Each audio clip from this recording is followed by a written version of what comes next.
जी, आज हम बात करेंगे CSS 26 के पेपर के एनालिसिस से स्टार्ट करेंगे और उसके पहली एपिसोड जो है वो ये है और इस वीडियो के एंड पे आपको पता चलेगा CSS के एसे के बारे में कि पेपर जो है वो कैसा आया।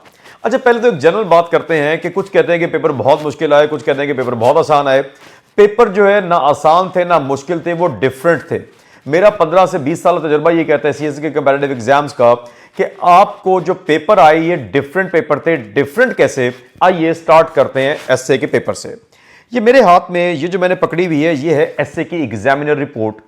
मैंने तमाम वीडियोस के अंदर जितनी भी मैंने वीडियोस बनाई उसके अंदर आपको कहा कि एसए रिपोर्ट पढ़िए, एग्जामिनर रिपोर्ट पढ़िए, एग्जामिनर रिपोर्ट पढ़िए और आप देखें कि एसए को लिखना कैसे है। जब आपने एग्जामिनर रिपोर्ट पढ़ी तो मैंने कैंडिडेट्स को बताया कि ना उसमें उसने एनेक्डोट का कहा कि कहानी लिखना शुरू कर दें, ना उसने कहा कि कोई हुक लगाएं, ना उसने कहा कि ग्रैबर लगाएं, ना उसने कोई फनल अप्रोच बताई, ना ही इन्वर्टेड फनल अप्रोच बताई, बल्कि उसने कहा कि अपने स्टांस को आर्टिकुलेट करें और directly hit the bullseye, hit the bullseye and hit the bullseye. 4 सालों के एग्जामिनर ने यही कहा, लेकिन हमने बात नहीं मानी और फिर वही हुआ 2026 के पेपर के अंदर। ये मेरे हाथ में 2026 का पेपर है जिसकी मैं लाइन पढ़ने लगा हूं। पहली लाइन क्या है जी, आइए उसको पढ़ते हैं। वर्ड टू वर्ड पढ़ रहा हूं जी मैं। You are expected to comprehend the subject issue correctly. पहली बात तो यह है कि आपको जो टॉपिक लिखा हुआ है सब्जेक्ट इशू उसको करेक्टली सही तरीके से कॉम्प्रीहेंड करें, अंडरस्टैंड करें। एंड आर्टिकुलेट योर स्टांस, और अपना स्टांस आर्टिकुलेट करें। क्या उसने कहा कि कोई कहानी लिखें?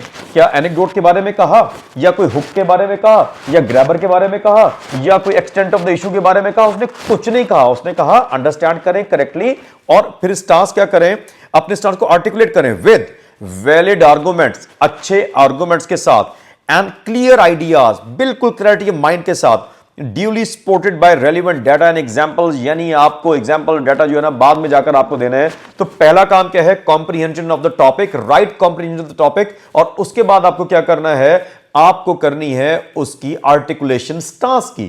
तो आइए जरा अब मैं पढ़ता हूं जो एग्जामिनर रिपोर्ट के अंदर जो पहला एग्जामिनर था वो क्या कहता है। वो भी यही कहता है कि proper beginning with a compact and elaborated topic sentence that must reflect the candidate clear understanding of the topic. अब 2026 का पेपर भी वही और 2019 की एसए की रिपोर्ट भी वही। मैं इतने सालों से आपको बताता रहा, आप घर बैठे हुए हैं, कहीं बैठे हुए हैं, खुजराब में हैं या गवादर में हैं, आप पेशावर में हैं या कराची में हैं, कहीं पर बैठे हुए हैं आप, तो आपको राइट अप्रोच वो रखनी है जो कि एफपीएससी के एग्जामिनर ने बताई या एफपीएससी ने आपको ऑफिशियल बताई, ना कि XYZ ने बता दी, मैंने बता दी या किसी ने भी बता दी। आइए जरा अब कुछ और बातें करते हैं। 2026 तक डिस्कोर्सेज के बारे में क्या लिखा होता था? Make sure you use different form of discourses, for example exposition, argumentation, description and narration. 26 में उसने मेंशन नहीं किया। फिर इवैल्यूएशन का फोकस किस पे किया उसने कहा 2025 तक क्या था, credit will be given for organisation, relevance and clarity. ये 2025 तक था। 26 में क्या कहा उसने, दैट योर आर्टिकुलेशन, जो स्टांस की आर्टिकुलेशन थी वो, expression and technical treatment of English essay will be examined. तो इस तरीके से एग्जामिनर ने जो है आपको ये जो रिपोर्ट थी एसए की एग्जामिनर रिपोर्ट, इसका खुलासा जो था आपकी इंस्ट्रक्शंस में लिख दिया 2026 के अंदर।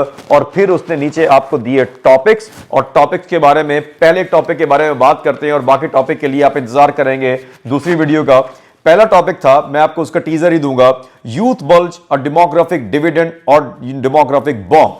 अब मेजॉरिटी ने क्या किया, इसको सिर्फ और सिर्फ पाकिस्तान स्पेसिफिक लिख दिया। ये एक गलती थी अगर जो है ना, क्योंकि ये जनरल टॉपिक था, it wasn't Pakistan specific. Yes, Pakistan में भी यूथ बल्ज है और पाकिस्तान का भी एग्जांपल लिखनी थी, but it was not related to Pakistan only, it was a general topic जिसके अंदर पाकिस्तान को लिखना था। और इसको कैसे करना था, ये क्या करना है इसके अंदर, मैं वन बाय करके बाकी टॉपिक्स भी जो है ना आपको बताऊंगा। और तो अब आप ये कमेंट करके बताइए कि आपने क्या सीखा, और बाकी पेपर एनालिसिस जो है तमाम पेपर्स का करूंगा, आप क्या सीखना चाहते हैं और क्या जानना चाहते हैं, ताकि आपकी CSS 2027 की जो प्रिपरेशन का जर्नी जो है वो आसान हो सके। Thank you very much.